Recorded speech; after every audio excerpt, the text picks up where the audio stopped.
Hey, all right. Welcome back, everybody, to Altcoin Daily. My name's Austin. Today we have big things happening in this cryptocurrency space that I need you to know. For example, this Cardano ecosystem is about to get out of control. We'll talk about it. But if you're interested in making money with cryptocurrency, be sure to hit subscribe. We drop a video every single day demystifying this cryptocurrency market. So first thing you should know, dYdX, which is an Ethereum layer 2 DEX, is right now doing more volume than Coinbase. Probably nothing. So in the heat of this China ban on crypto, these decentralized exchanges are taking off. Derivatives DEX dYdX beats out Coinbase by volume amid the China FUD. And here's the thing, a lot of that new volume is specifically coming now from Chinese traders. Chinese traders appear to be flocking to derivatives DEX dYdX amid concerns over a renewed crypto crackdown. Here are the stats. According to CoinGecko, dYdX has facilitated more than $4.3 billion worth of trades in the last 24 hours, beating out Coinbase's $3.7 billion in volume by nearly 15%. dYdX founder and also former Coinbase employee Antonio Giuliano celebrated the milestone in a September 27th tweet. Here it is. This makes me feel good. 5 years ago, I left Coinbase and eventually founded dYdX. Today, for the first time, dYdX protocol is doing more trade volume than Coinbase. Give me your thoughts on this down below. In one sentence though, cryptocurrency cannot be stopped.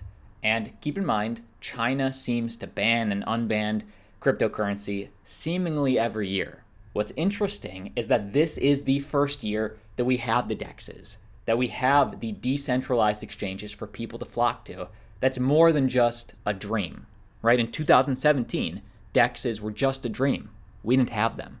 Now we have Uniswap, Sushiswap, dYdX. We have tens and tens, probably hundreds, but tens and tens of prominent DEXs with more and more popping up every day. And let's continue. Let me keep showing you. Next piece of news, Uniswap's token, rises 20% as China's blanket ban on crypto businesses puts focus on decentralized exchanges. And by the way, this article actually should be updated to 50%. Uniswap is still popping off. We're still seeing that increase. Here's the data on Uniswap.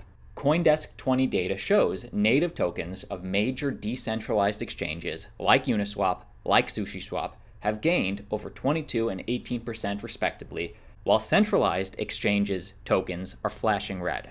In a direct quote from the head of research at a major fund manager, "The great rotation into everything decentralized is upon us, and all thanks to the latest and undoubtedly most aggressive crypto ban by China." So thank you, China. You just proved that cryptocurrency, Web3, Bitcoin, DeFi is here to stay. Imagine one of the major countries in the world blanket bans you and we see an uptick. This is the data, people. I am just reading you the data. And let's keep going. I do want to get to Cardano. I do want to get to lower cap altcoins. But just to put a cap on this dYdX, on this Uniswap DEX news, as DeFi pops off, we're also seeing stories like this. Binance is being forced to halt multiple crypto services to Singapore users amid growing regulatory unrest.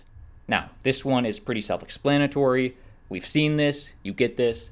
I will just give you one little tidbit of the specific services being shut down. These services include fiat deposit services, spot trading of cryptocurrencies, and the purchase of cryptocurrencies through fiat channels and liquid swaps. So basically all the good stuff.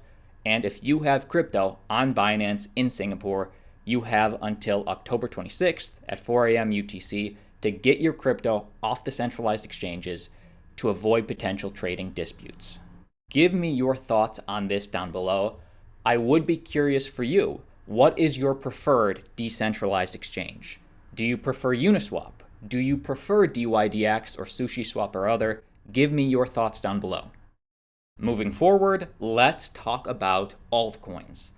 Cardano's Charles Hoskinson has just donated $20 million to build a math center at Carnegie Mellon University. The center will work in close collaboration with faculty, students, and researchers across campus. So this does nothing for the adoption of Cardano today, obviously, but this is more of a long-term green flag, planting the seeds at a prominent university. Now, this center will be called the Hoskinson Center for Formal Mathematics, and it will focus on mathematical theorems, focusing on discovering proofs, verifying steps, and certifying correctness via the assistance of computers, which will be the center's main area of research. And I want you to be open-minded about this, because yes, I get it. In the minute sense, math equations have nothing really use case-wise that has to do with blockchain. But the use cases that mathematics provide does. The university said in a statement last week that the center will drive a new way of doing math by creating collaborative digital libraries for mathematical tools. They also said that they'll make the technology widely accessible and advance discoveries across a broad range of disciplines, including computer science, physics, and economics, among others. Interesting. I'm getting this now. So as these students over the next few decades are solving mathematical problems of economics, of computer science, they may then have an easy look to Cardano, to blockchain, to maybe test out, solve some of these problems. In a direct quote from Charles Hoskinson, I think in a very short amount of time, the output of this center is going to be remarkable. It's going to start small, but big things do have little beginnings. Later on, it will grow to cover maybe another Bourbaki-style moment, whatever this is, where we can cover the entirety of math and have open source textbooks with this paradigm. I love this. Open source is obviously the future. Hoskinson gets that. Now apparently Carnegie Mellon gets that. And now those university students will start to be exposed to it. But let's keep going. How about the projects building on Cardano? Before we talk about that, I do want to give a big shout out to sponsor of the channel, the BlockFi Bitcoin Rewards Credit Card, where you have the power to earn Bitcoin back on every purchase. Earn an unlimited 1.5% back in Bitcoin on every single purchase. See if you're pre-approved with no impact to your credit score. Link down below. That's blockfi.com/altcoindailycc. Link down below. And just imagine if you had this card over the last year, every single time you buy groceries, 1.5% back in Bitcoin. Every time you buy gas at a gas station, that's 1.5% back in Bitcoin. If you're in the US, this is one of the easiest ways to accumulate passively. And why I like this Bitcoin Rewards Credit Card, because with this card, there is no annual fee, which cannot be said for much of the competition. There's also no foreign transaction fees. And in the first 3 months, you can earn up to 3.5% back in Bitcoin on every single purchase. Additional details are on the webpage. I'm going to link this down below. Check it out. And next piece of quick news for Ethereum, the second largest Ethereum mining pool to suspend all operations. Launched in China in 2018, Spark Pool controls over 22% of ETH's hash rate as of today, and now they are ceasing operations due to the ongoing Chinese crackdown on crypto. Okay, so my general thoughts on this is one, it's not too bad because Ethereum is switching from proof of work, which is mining, to proof of stake. Should be in early 2022, i.e. next year, should be. So although 22% of Ethereum's hash rate it does suck that that's getting knocked offline, it's not too bad because they are changing. And two, and this point is more important, understand that these mining pools, or you don't have to be in a certain location to log on and connect to a mining pool. So the majority of this hash rate will just connect to a different mining pool. It's not like it's going away forever, but this will be a little blip, a little bump in the road, so to speak. And moving forward, next piece of news, crypto project COTI to issue dYdX, the first algorithmic stablecoin on Cardano. dYdX will maintain a reserve of base coins and let users mint and burn coins. And I don't want to get too much in the weeds on the technicals of this stablecoin today.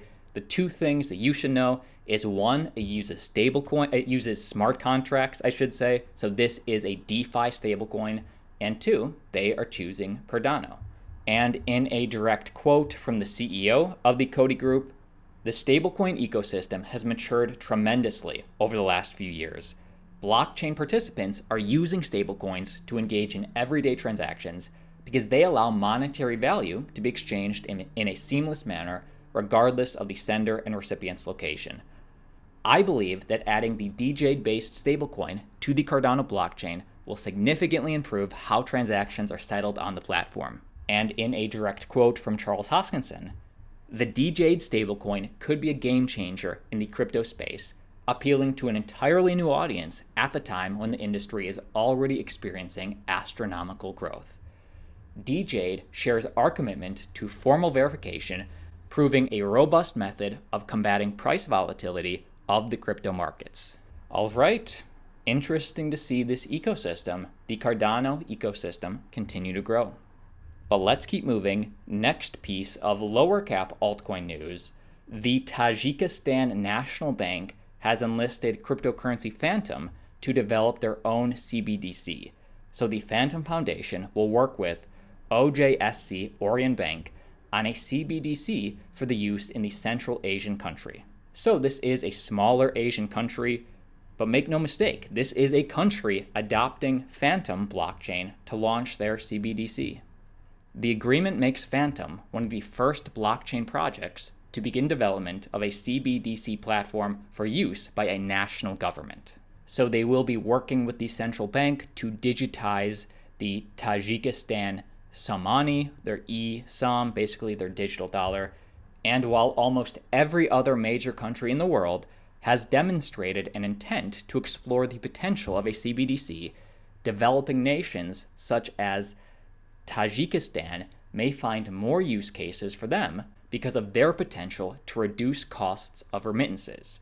And remittance inflows to Tajikistan made up 26% of the country's gross domestic product last year, according to data from the World Bank. So this could potentially see a lot of use, and that's a lot of use case for the FANTOM crypto. That is the video. My name's Austin. Like always, see you tomorrow.